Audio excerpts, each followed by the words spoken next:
आप देख रहे हैं एसडीएम न्यूज़। मैं हूं रियाज अंसारी। इस वक्त मैं महाराष्ट्र के ऐतिहासिक शहर औरंगाबाद से बात कर रहा हूं और औरंगाबाद में मैं समाजवादी पार्टी के शहर अध्यक्ष जनाब फैसल खास साहब के मकान पे मौजूद हूं, उनके कार्यालय पे मौजूद हूं। और आने का सिर्फ एक ही मकसद है कि कल विधानसभा में जो एक आवाज़ गूंजी, जो आज तमाम अखबारात की हेडलाइंस है कि लोगों में चर्चा है कि अबू आसिम साहब ने एक मुस्लिम लीडर का जो एक हक़ होता है, एक फ़र्ज़ होता है, वो अदा कर दिया। चलिए, जो तो इसी के पेश नज़र ये हम गुफ्तगू करने जा रहे हैं। सर, कल अबू आसिम साहब ने एक गूंजे हैं, दहाड़े हैं और किराड़पुरा दंगल को लेकर जो बात सामने आई है, तो एक बतौर शहर सदर आप क्या कहना चाहेंगे? सबसे पहले तो मैं जनाब अबू आसिम आज़मी साहब का औरंगाबाद के शहरियान होने की हैसियत से और पूरे औरंगाबाद किराड़पुरे के शहरियों की तरफ से एक शुक्रिया अदा करना चाहता हूँ कि उन्होंने किराड़पुरा फसाद मामले के अंदर जो बेगुनाह मुसलमान थे उनके लिए, और जो शेख मुनीर जिनका इंतकाल हो गया था गोली लगने से पुलिस की, उनके वास्ते असम्बली में खड़े रह के बेबाक तरीके से आवाज़ उठाई। इसलिए मैं सबसे पहले तो शुक्रिया अदा करना चाहता हूँ जनाब अबू आसिम आज़मी साहब का आपके चैनल के माध्यम से। और मैं ये कहूँगा कि अगर औरंगाबाद के अंदर जो कायदीन मौजूद है, जो कौम और मिल्लत के नाम पे सिर्फ़ ऑटो का इस्तेसाल करते हैं, ऑटो का बंटवारा करते हैं, वैसे कायदीन ने समझ जाना चाहिए कि असली कायद कौन है। और अब जनता ने ये, कल जो वाक़या हुआ, जनता ने ये समझ चुकी है। किराड़पुरे का वाक़या देख के भी औरंगाबाद की आवाम ने भी ये समझ चुकी है कि असली कायद और कौम का हमदर्द कौन है। जैसा कि मैं आपको बताऊंगा, औरंगाबाद के अंदर जनाब, देखिए मैं ढकी छुपी बात नहीं करता हूँ, खुल के बात करता हूँ। असद आवेशी साहब किराड़पुरा फसाद के बाद कम से कम 4 से 5 बार आए औरंगाबाद के अंदर, मगर उनके ज़मीर ने ये मुनासिब नहीं समझा कि वो शेख मुनीर के मकान पे जाए और उनको, उनके अहले खाना के साथ कुछ तसल्ली के अल्फाज कहे या उनसे मुलाकात करे। उनको ये, उनके ज़मीर ने ये मुनासिब नहीं समझा या किसी के दबाव में वो वहाँ नहीं गए। मगर जनाब अबू आसिम आज़मी साहब जब औरंगाबाद में फसाद हुआ तो रेगुलर मेरे कांटेक्ट में थे अल्हम्दुलिल्लाह। उसके बाद जैसे ही उनका औरंगाबाद दौरा हुआ तो मुझे दौरे के पहले अल्फाज यही थे कि फैसल, सबसे पहले जिनका इंतकाल हुआ हम उनके मकान पे जाएंगे। वो न्यूज़ आपने भी कवर करे थे जब सबसे पहले फ़ोन पे भी बात हुई थी। जी जी। इंतकाल जिस दिन हुआ था उनका, उसी दिन हम फ़ोन पे बात भी किए थे। वो न्यूज़ आपके चैनल पे भी है जी। मगर अबू आसिम आज़मी साहब ने कहा कि मैं जिस वक्त औरंगाबाद आऊँगा सबसे पहले शेख मुनीर साहब के मकान पे जाऊँगा, उनको तसल्ली के लिए कुछ कहूँगा या उनके अहले खाना से मुलाकात करूँगा। और वैसे ही हुआ। सबसे पहले हम शेख मुनीर साहब के मकान पे गए, उससे के बाद कमिश्नर साहब से मुलाकात की। वहीं अबू आसिम आज़मी साहब नहीं रुके। 2 दिन के बाद ही अबू आसिम आज़मी साहब ने मुझे कॉल किया और कहा कि उनके अहले खाना के साथ आप मुंबई आइए, हम डीजी साहब से मुलाकात करेंगे। जी। फिर मैं यहाँ से उनके अहले खाना को लेके, शेख मुनीर साहब के, उनके भाई और शेख मुनीर साहब के फ़र्जंद, उनको लेके यहाँ से मुंबई पहुँचे हम। जी। मुंबई पहुँचने के बाद ये सारी बातें डीजी साहब के सामने रखी कि शेख मुनीर साहब जो है वो बेकसूर थे। वो जो है अपने कंपाउंड वॉल के अंदर खड़े हुए थे, जाली का गेट था, वो गेट के अंदर से उन्होंने बाहर देख रहे थे जी। और उसके बाद उनको गोली आके लगी। ये सारी चीज़ें हमने डीजी साहब के सामने रखी। उसी वक्त तो जो है तो अबू आसिम आज़मी साहब ने एक लेटर इशू किया देवेंद्र फडणवीस साहब के नाम पे जी। और जैसे ही असम्बली का सेशन स्टार्ट हुआ, डे सेकंड जैसे ही अबू आसिम आज़मी साहब का नंबर आया, अबू आसिम आज़मी साहब ने लक्षवेदी पर जैसे ही नंबर आया अबू आसिम आज़मी साहब का महाराष्ट्र विधानसभा के अंदर जी, तो अबू आसिम आज़मी साहब ने सबसे पहले किराड़पुरे के फसाद के ऊपर बोले। जबकि मुसलमान कायदीन सिर्फ ऑटो का इस्तेमाल कर रहे, ऑटो का इस्तेमाल कर रहे, ऑटो का बंटवारा कर रहे, जो भाषण में बड़े बड़े स्टेजों पे खड़े रह के भाषण करेंगे कि हम कौम मिल्लत के वास्ते यूँ करेंगे, कौम के वास्ते त्यों करेंगे, मगर करने वाले कुछ नहीं। वही एक वाहिद, मैं बोलता हूँ, कौम का हमदर्द लीडर, अगर कौम के दिल में अगर दर्द रखने वाला कोई लीडर है तो वो अबू आसिम आज़मी साहब है, जिन्होंने महाराष्ट्र की असम्बली के अंदर खड़े रह के सरकार की आंखों में आंखें डाल के ये कहा कि मैं वंदे मातरम नहीं कह सकता। औरंगाबाद का फसाद जो हुआ उसके अंदर सिर्फ एक कम्युनिटी के लोगों को आपने क्यों पकड़ा, ये सवाल करने का जज्बा और ये सवाल करने की हिम्मत सिर्फ अबू आसिम आज़मी साहब में है, क्योंकि वो बेबाक लीडर है। वो कौम का हमदर्द रखते, ना कि वो कौम के ऑटो का इस्तेमाल करते, ना कि वो कौम के ऑटो का बंटवारा करते हैं। सर, सवाल ये है कि महाराष्ट्र में और भी मुस्लिम मतलब लीडर है जो विधानसभा में, कि कैसा रहता है कौम का जब मसला आता है तो कुछ हम देखते हैं कि कोई हालत में एक तबादला ख्याल होता है, एक मिल बैठ के बात करते हैं। तो मैं फ्रैंकली पूछ रहा हूँ कि और भी मुस्लिम लीडर से अबू आसिम साहब से तबादला ख्याल हुआ कि भाई देखो मैं आवाज़ उठा रहा हूँ, आप भी उठाइए? देखिए, कल एक आपकी इसी सवाल पे मैं बोलता हूँ, कल जब असेंबली के अंदर अबू आसिम आज़मी साहब जब वंदे मातरम के ऊपर जब उन्होंने कहा कि मैं वंदे मातरम नहीं कहूँगा, तो बीजेपी के पूरे आमदार जो थे वो बौखला गए एकदम, क्योंकि इतने बेबाक तरीके से उनको सुनने की आदत नहीं है। उनको तो नस दबाए तो कैसा जी घोड़ा खुद ही मारता वैसा सुनने की आदत है। जी तो सारे बीजेपी के लीडर वहाँ बौखला गए कि ये क्या कह दिया अबू आसिम आज़मी ने, सब चीखने चिल्लाने लग गए। जी उस वक़्त वहाँ कांग्रेस के 2 एमएलए खड़े हुए और उन्होंने, कांग्रेस और राष्ट्रवादी के 2 एमएलए खड़े होकर उन्होंने कहा कि आप सदन को 10 मिनट के लिए स्थगित करो। उस वक़्त वहाँ एमआईएम के 2 आमदार जो है वो भी मौजूद थे सदन के अंदर, मगर उनकी हिम्मत क्यों नहीं हुई बोलने की कि भाई आप सदन को स्थगित करो। भाई एक मुसलमान सदन के अंदर खड़े रह के, मुसलमान लीडर सदन के अंदर खड़े रह के वंदे मातरम का विरोध कर रहा है, वो इसलिए कर रहा है क्योंकि हमारा रिलीजन, हमारा मज़हब उसकी इजाज़त नहीं देता। जी तो दूसरे मुसलमान लीडर जो थे, दूसरे मुसलमान आमदार जो थे, उनका खून क्यों नहीं जोश खाया? एमआईएम के आमदार क्यों नहीं खड़े हुए वहाँ? 2 एमआईएम के आमदार थे, उन्होंने खड़े रह के उनका अबू आसिम आज़मी साहब का साथ देना चाहिए था, मगर नहीं दिए उन्होंने। सर, पूरे महाराष्ट्र में अगर हम बारीकी से जायज़ा ले तो आपका कोई खासदार नहीं है समाजवादी पार्टी का, और कोई आमदार भी नहीं है। आप कितने नगर सेवक होंगे उसका दिन औरंगाबाद में तो नहीं है। तो आपको लगता है कि सिर्फ एक आमदार की ताकत पूरे महाराष्ट्र में बतौर समाजवादी पार्टी, जैसा आप बोले कि हम आवाज़ उठा रहे हैं, तो ये कारगर साबित होगी? जी, मैं उसी पे आ रहा था। देखिए औरंगाबाद की आवाज़ अबू आसिम आज़मी साहब ने किराड़पुरे फसाद की आवाज़ इतने बेबाक तरीके से उठाए है। आज हर कोई औरंगाबाद का रहवासी या पूरे महाराष्ट्र में जो भी मुसलमानों का हमदर्द है वो उनकी तारीफ़ कर रहा है। तो हमारा औरंगाबाद के अंदर समाजवादी पार्टी का जी अबू आसिम आज़मी साहब जो है समाजवादी पार्टी के महाराष्ट्र अध्यक्ष भी है। तो हमारा समाजवादी पार्टी का औरंगाबाद में कोई एक नगर सेवक नहीं, जी न ग्राम पंचायत मेंबर, न सभापति, न कोई एक कॉरपोरेटर तक नहीं, ना आमदार ना खासदार।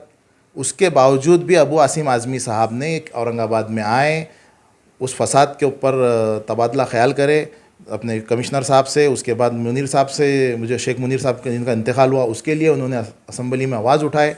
ये सब बातें जो देखने की है कि कौम का दर्द रखने वाला जो है शख्स वो वाहिद अबू आसिम आज़मी साहब है। अगर कौम का दर्द है तो आप जो है स्टेज पे भाषण में चीखा नहीं मारते। अब जैसा देखिए, मैं खुल के बात करता हूँ एकदम। जी असद आवेसी साहब ने यहाँ आके यूनिफॉर्म सिविल कोड के ऊपर प्रोग्राम लिए। जी अरे यूनिफॉर्म सिविल कोड के ऊपर प्रोग्राम स्टेज पे खड़े रह के पब्लिक को बताएंगे आप, जी उससे कुछ हासिल होने वाला है? यही आपका जज्बा है, आप सरकार की आंखों में आंखें डाल के बोलिए ना। आपको भी लोगों ने चुन के दिया, आप लोकसभा के अंदर खड़े रह के बताइए कि नहीं हमको नहीं मंजूर है।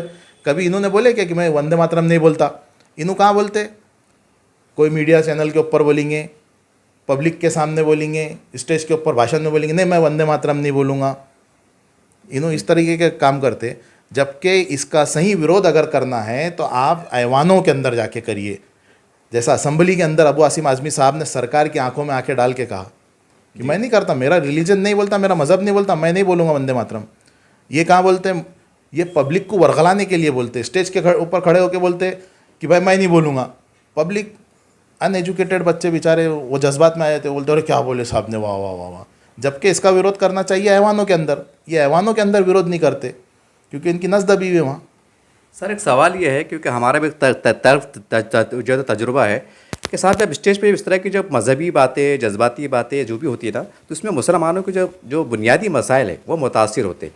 सवाल एक बड़ा अजीब है साहब, आपको लगता नहीं कि ये बातें अलग होना चाहिए, विकास की बातें होना चाहिए? क्योंकि होता क्या है, जैसा आपने कहा, अब ये इतनी बात हाईलाइट हो जाती है कि ऐसा लगता है कि भाई ये बोल दिए तो कामयाब हो गए, नहीं बोले तो नाकाम हो गए। इसलिए हमारे मुसलमानों के बेचारों के जो दूसरे मसाइल है वो दब जाते। अब कैसा काम होना फिर इसके पर? देखिए वही उस पर ही आ रहे थे अपन भी।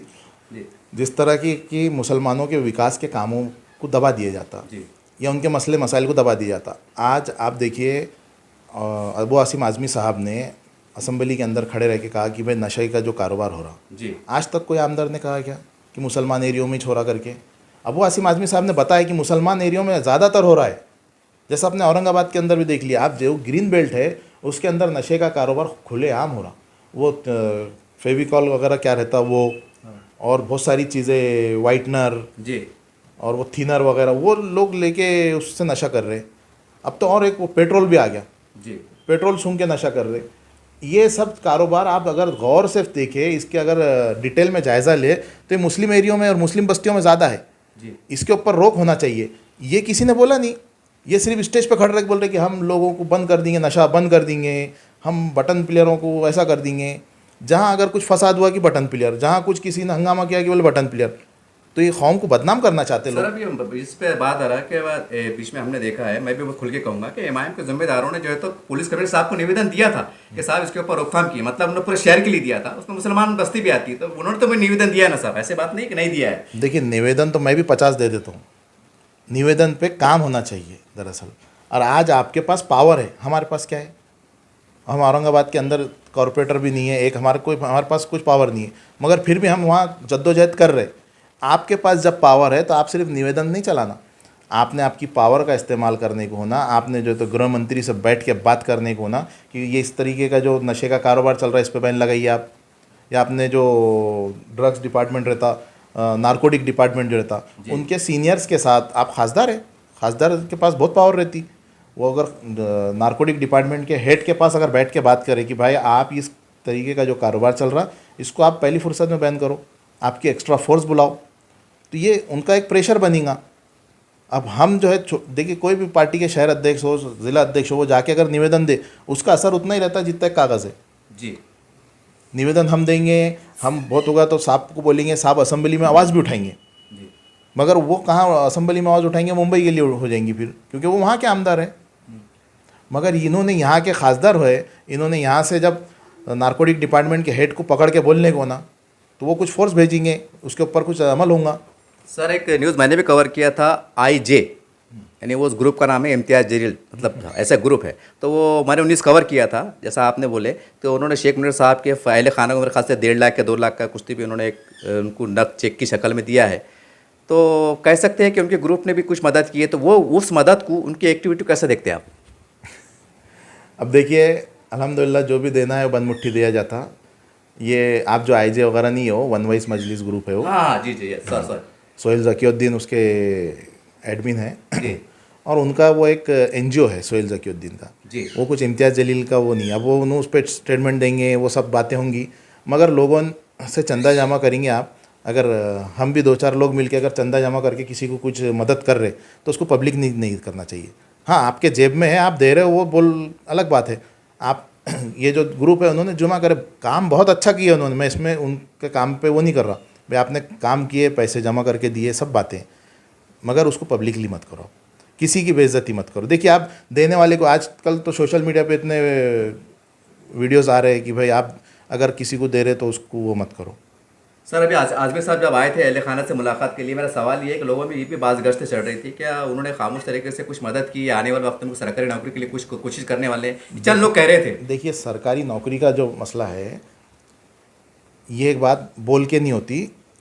अबू आसिम आज़मी साहब ने इसके ऊपर बाज़ाब्ता लाएमल तैयार किया है जी, और सरकार से सबसे पहले जो शेख मुनीर साहब के भाई भी हमारे साथ में थे, कलीम भाई जी, उनके सामने बैठ के अमल तैयार किया गया कि सबसे पहले हम जो है नाम हटाएंगे उसमें से। जो शेख मुनीर साहब का जो इंतकाल हुआ जी, तो उनका मुख्य आरोपी में नाम था, अच्छा, जो पहले 5 लोगों की लिस्ट में उनका नाम था तीसरे नंबर पे, जी तो सबसे पहले उनका नाम हटाया जाएगा।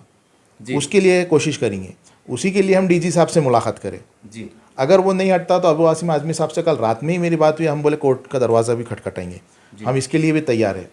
दूसरी बात जो है, तो जब उनका नाम हटेगा जी, तो सरकार कंपनसेशन देंगी उनको, जी, उनको कुछ मदद भेजेंगी सरकार, जब तक उनका नाम नहीं हटता। जब अगर नाम हट गया तो फिर सरकार मदद भी भेजेंगी, फिर उसके बाद उनके बच्चे के लिए नौकरी का भी हम ये करेंगे, सरकारी नौकरी के लिए। जी। सर, आप देख रहे हैं कि अखबारात के ज़रिए एनडीए और इंडिया का गठन हुआ है और आपकी भी ताकत है। अबू आज़िम साहब वाकई एक आमदार ज़रूर है, लेकिन ये भी कड़वा सच है कि वो महाराष्ट्र के एक ऐसे शेर है, जब धारते हैं तो उनकी आवाज़ गूंजती है, ये कड़वा सच है। तो सवाल ये, आने वाले वक्तों में आप औरंगाबाद की राजनीति को, यहाँ के मुसलमानों को ऐसी क्या मैसेज मशवरा देंगे कि कहने के फ़िरका परस्त ताकतों को रोक मिले या उनकी शिकस्त हो, और कुछ है कुछ बात? देखिए, जमात इस्लामी का भी अब एक मैसेज निकला है कि आप सेकुलरिज्म को पक्के से पकड़ो, एकदम मजबूती के साथ वो सेकुलरिज्म की रस्सी पकड़ लो। अगर हिंदुस्तान को, अगर भारत देश को बचाना है तो आप सेकुलरिज्म की रस्सी पकड़ी है। उन्होंने ये नहीं कहा कि फ़िरका परस्त जो भी बोलेंगे या कोई अगर मुसलमान चीखेगा तो उसके साथ हो जाओ, उन्होंने ये नहीं कहा। तो अगर हिंदुस्तान के अंदर अगर सही भारत के संविधान को बचाना है, अगर हिंदुस्तान के संविधान को बचाना है और सही सेकुलरिज्म जो हिंदुस्तान में चले आ रहा था कई ज़माने से, जो 2014 के बाद ख़त्म हो गया, उसको अगर बचाना है तो सेकुलरिज्म की रस्सी अपने को अच्छे से पकड़ना पड़ेगी। और वो हिंदू हो, मुसलमान हो, सिख, ईसाई, दलित जो भी हो, वो अगर सेकुलरिज्म की रस्सी पकड़ेगा, जैसा कि जो हमारा गठन हुआ जो आप बता रहे जी, तो ये सेकुलरिज्म की बुनियाद पे हुआ है जी। जब सब पार्टियां एक जगह आएंगी, जैसा राहुल गांधी ने भारत जोड़ो यात्रा करी, नफरत छोड़ के मोहब्बत की तरफ आओ बोल के, तो देखिए आज हिंदुस्तान के अंदर नफरत बहुत बढ़ गई जी।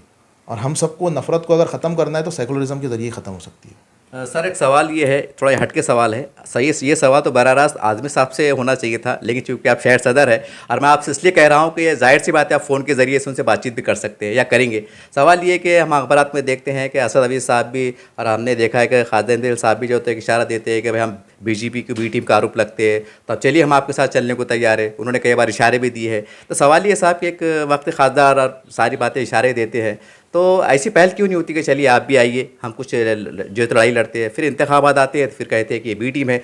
अब इस बारे में आदमी साहब से बात करेंगे कि भाई चलो एक थोड़ी कोशिश कर लेते हैं और भी पार्टियां हम ख्याल को, ये एक मैं वो फ्रैंकली पूछ रहा हूँ आपको। देखिए जितना आपने एक फ्रैंकली बोले मैं उसी तरीके से जवाब दूंगा।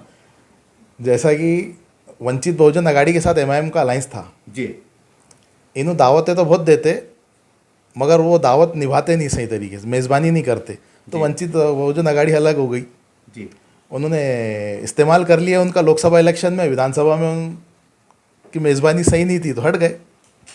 तो हम क्या उम्मीद से जाना किसी के पास। नहीं कोशिश हो सकती है, क्या पूछ रहा मैं आपको। अब वो कोशिश देखिए मैं तो नहीं बता सकता, आदमी साहब से बोलेंगे कि साहब ऊपर की लेवल में जी अगर समाजवादी पार्टी किसी के साथ जाती तो हम उसका इस्तेकबाल करेंगे बिल्कुल। मगर जिस तरह मैंने आपको बताया वंचित के साथ इन्होंने मेज़बानी कुछ करे नहीं उनकी, तो वंचित बहुजन अघाड़ी अलग हो गई, तो वैसे ही दूसरी पार्टियां भी उनके साथ जाने से कतराती है। अब सवाल ये साहब, ये आखिरी सवाल है जाते जाते कि अगर महाराष्ट्र की अगर खाली बात करूँ, यहाँ पर अगर मुस्लिम तंजीमें बोलो, कोई अलग अलग पार्टियाँ बोलो, अगर ये मैदान में कूद गई, ये दो गठबंधन से अलग, तो फिर आपको नहीं लगता कि सीधे तौर पर बीजेपी जीतने वाली है? देखिए वोटों का इस्तेसाल तो होता है हर उस इलेक्शन में। अब जैसा आप बोल रहे मुस्लिम तंजीमें उतर गई, देखिए छोटे मोटे इलेक्शन में सब चल जाता, मगर जो लोकसभा का इलेक्शन है उसमें एक गठन होना चाहिए, एक थर्ड फ्रंट बन के आना चाहिए पार्टियों का जी। और उसके अंदर जैसा बीजेपी एक साइड में रही तो एक साइड में कोई थर्ड फ्रंट वहाँ होना चाहिए। इस तरह से आपने औरंगाबाद के शहर सदर जनाब फैसल खान साहब से बात को सुना। समाजवादी पार्टी के शहर अध्यक्ष है।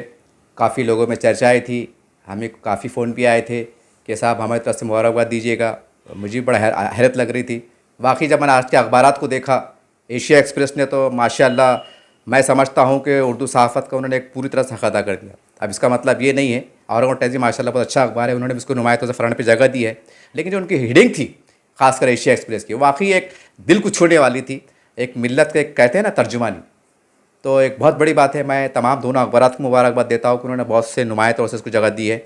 और ख़ास करके और हम भी शहर में घूमते हैं, काफ़ी लोगों से मिलते हैं, एक सवाल तो फितरी तौर से उभर के आ रहा है कि समाजवादी पार्टी का पूरे महाराष्ट्र में कोई खासदार नहीं है, कोई उनके नगर सेवक नहीं है, ग्राम साहब ने कहा है ग्राम पंचायत में जो भी नहीं है। अब सवाल ये है कि जो बंदा धारता है, ललकारता है, दौड़ता है, भागता है, अगर आप मुसलमान अगर ऐसे लीडरान को, और जो सेकुलर भी है, जो हिंदू, दलित, मुसलमान, आदिवासी सबको लेके चलता है, अगर आप ऐसी लीडरान को ताकत ना दे, ऐसी पार्टियों को ताकत ना दे, आप फिर रोना रोए कि हमारा कोई हैमसिया नहीं है, तो सवाल ये फिर कैसा होगा। देखिए मैं कोई समाजवादी पार्टी की तर्जमानी नहीं कर रहा हूँ, मैं कोई प्रवक्ता नहीं हूँ, लेकिन एक सवाल है जो जनता के बीच में अब कई मुसलमानों को सोचना पड़ेगा। खाली एक दो नहीं बल्कि हर पार्टियों में जो अच्छा काम कर रहे हैं, चाहे कोई भी पार्टी का हो, आप उसके साथ तन मन धन से जुड़ के काम कीजिए। क्या ये अच्छा होता है आने वाले वक्तों में अगर औरंगाबाद से अगर 15 नगर सेवक भी अगर समाजवादी पार्टी के जाते तो अबू आसिम साहब को कितनी बड़ी ताकत मिली। एक बार समाजवादी पार्टी के मतलब अबू आसिम साहब औरंगाबाद आए थे, मैंने सवाल किया था साहब आप इतनी मेहनत करते हैं, क्या वजह है मुसलमान आपके साथ नहीं आते? यकीन मानिए उस कायद का उनका चेहरा सा उतर गया था। मेरा सवाल बड़ा अजीब गरीब था, तो उन्होंने मुझसे इतना कहा था आप मुसलमानों जाके पूछिए। देखिए मैं कुछ प्रवक्ता नहीं हूं, मैं खुले तौर पे कर रहा हूं, लेकिन सवाल पक्का है, अगर हम ऐसे लोगों को ताकत देने का काम नहीं करेंगे तो हालात इस तरह से जो भी आ रहे हैं वो आते रहेंगे। उम्मीद करते हैं कि आप सियासी तौर पर भी, एक हिकमत अमली के तौर पर भी ऐसे कायदीन के साथ जाने की कोशिश कीजिए जो सच में हमारे लिए दहाड़ते हैं, भागते हैं, दौड़ते हैं, आते हैं। इसका सबूत ये है कि अबू आसिम आज़मी बम्बई के आमदार हैं, वहाँ के क्षेत्र के उधर के आमदार आते हैं और वो अहल खाना से आके मुशीक मुंशी साहब के मकान पे जाते हैं। बताइए क्या है उनका वोट बैंक यहाँ पर, क्या नगर सेवक है, क्या है, जो भी है। बहरहाल जो भी बातें हैं, बहुत सी कड़वी बातें हैं, कड़वी यादें हैं। उम्मीद करते हैं बतौर ख़ास मुसलमान और तमाम सेकुलर पसंद लोग चाहे किसी मज़हब से हो, इस पहलू पे, इस पैगाम को आप समझने की कोशिश करें।